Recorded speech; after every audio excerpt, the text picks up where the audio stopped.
Hi family, welcome back. Thank you so much for being here today. I hope you enjoyed this video about the truth of a six-figure income.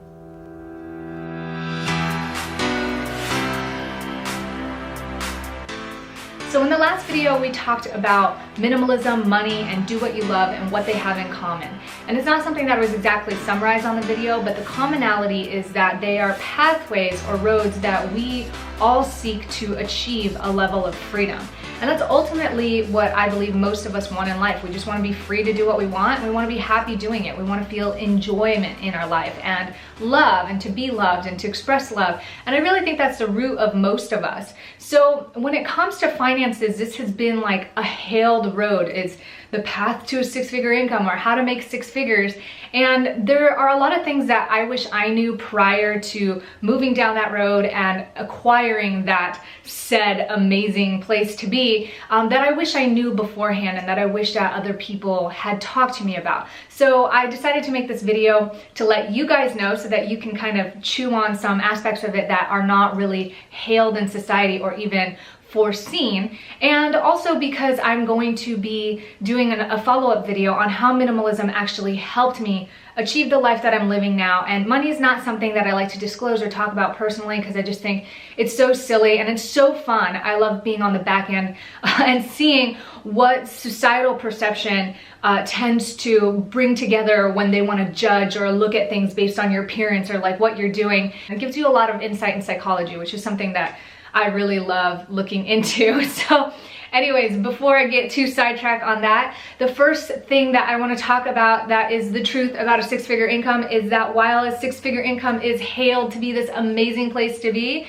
it is a huge range. Six figures ranges from $100,000 to $900,000. And while that's a no-brainer, when you look at six figures and at $100,000 or entry level, it really isn't that much, even if you're doing that in net. So what I mean by this, just to clarify, is many people who follow the path of wanting a six-figure income, the easiest way for us to do it is to go and be self-employed and to focus on working on being an entrepreneur. This is the thing that everybody's really into right now, and this is the thing that I get asked a lot by my peers, people around me, by you guys. So hopefully this video really speaks to you. Six figures is this hailed place, but at $100,000, and especially if you're working for yourself, there are a couple pitfalls that you might not see going into it. The first one being that at $100,000, you are roughly in the lowest range of your tax bracket. What does this mean? It means that whether you're making $90,000 to $100,000 or about $400,000, you're all paying the same percentage of taxes. And that's a tough place to be because at the end of the day, if you're making $100,000 gross, you're taking more than 30%, 35, 40, almost 40, I don't even remember exactly what it is, without deductions off of your income. So you're really technically not making $100,000. This is a major killer for individual and sole proprietors. It is so tough, those taxes. You have to get your deductions in order. You have to understand your taxes. You can't just like send it to somebody at H&R Block and just expect them to know what they're talking about. They're just gonna do it by the book. And it's so important if you wanna keep your money six figures and up to educate yourself on understanding what the rules, the laws are, what your write-offs are, and how you can best establish your business to move forward profitably. The next thing is if you are working for yourself or you're self-employed or you're an entrepreneur or own your own company, guess what? That doesn't really come with benefits. So insurance is something that you're responsible for, as well as your retirement. And those things typically come wrapped up when you're employed in a W-2 or W-9, W-4, I don't know what those papers are, but when you're employed by an employer, they typically take care of some of that for you.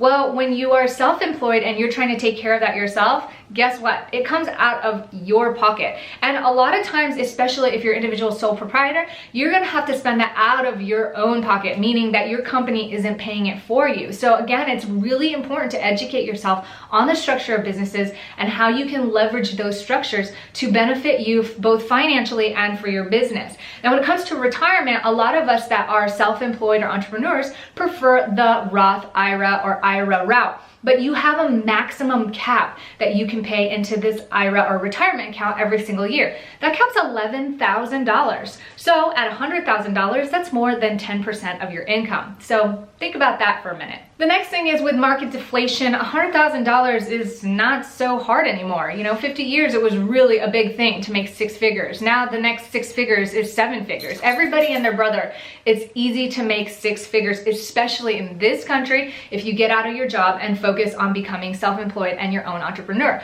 It is the most profitable and amazing place to live for that opportunity. And that also leads me to a thought and a video that I'll most likely film in the future, probably in the next couple weeks, where I actually speak my mind about capitalism and equal income and that sort of thing, because I think that we as a culture tend to sort of take for granted where we are and what abilities we have here as individuals to physically go out there, make our own money, make our own companies, and have the opportunity to do so. And I think it's a beautiful thing. So at the end of the day, is 6 figures all it's really mocked up to be? It just really depends. I think for most people who are at the entry-level 6-figure range, it will be easy for them to say, this is a lot of hard work. And there was actually a moment in time when I was there thinking about, well, should I turn around and go back? Because making $60,000 doesn't feel much different than here at just over 100. And it's a hard thing because you have so many responsibilities, but ultimately at the end of the day, for most people who are looking to break 6 figures, they're trading their time or their freedom for money. And that's where you guys saw me about a year and a half, 2 years ago. Was it a year ago? A year and a half ago? I can't remember, but when I was talking about my world crumbling and talking about how money doesn't buy freedom, I was in this repetitive cycle of trying to figure out how to leverage my time and income and how to balance that with my personal life. And ultimately, I was feeling like I was spending so much time being in servitude to having to make a certain amount of money, to living this lifestyle in Hawaii, to living just right there on the beach in this really expensive condo. And it wasn't feeling really worth it. And while we lived minimally in the sense that I was still constantly seeking and searching about what adds value, I was in this 1-year contract in this property. So until then, it took us having to live that and having to learn that that wasn't really all worth it for me to make a different decision and ultimately move out here, at least for the time being. So the most important thing that I want to leave you with is, in my perspective, money is a pathway to freedom, but also a pathway to servitude and being imprisoned to having to make that money and having to earn that money. And the most important thing is to educate yourself and how to help make your money work for you. Ultimately, if you read any business books or any financial books, you hear about this often, is every single dollar you earn is like a seed that you can plant and grow into a tree, or you can spend that seed into making, your pie or whatever. I'm really bad at these analogies, but you could eat the seed or you can plant the seed. And the question is, if you are working really hard to make it to 6 figures, is it something that you're willing to invest more time and money into to grow out of that so that you can actually breathe and relax? And at the end of the day, in my personal opinion, and it's always been my opinion over the last 15 years, I'd rather work for myself and work really hard for myself, even if it's full-time or overtime, to make my own money than to work for a job and make somebody else's business and money grow. That's just me, and I understand it's not for everybody. So if this is something that you're looking into and wanting to work towards, I hope that this video has given you some insight and hopefully some ideas to look into and sort of grow in knowledge of understanding before you take that path, or if you're on that path and hitting that path. What I can say to you is I encourage you to take everything that you've done to bring yourself to where you're at right now and continue to push forward and just kind of break through, because that $100,000 mark, $100,000 to $150,000 mark can be a really tough place to be in. It takes a lot of hard work to get there, and it's really easy to think that you get there and you've arrived and you can kick back and relax, and it's really not the case. It's the next level up, and you have to kind of push up a little bit higher to just get a little bit of that relief. So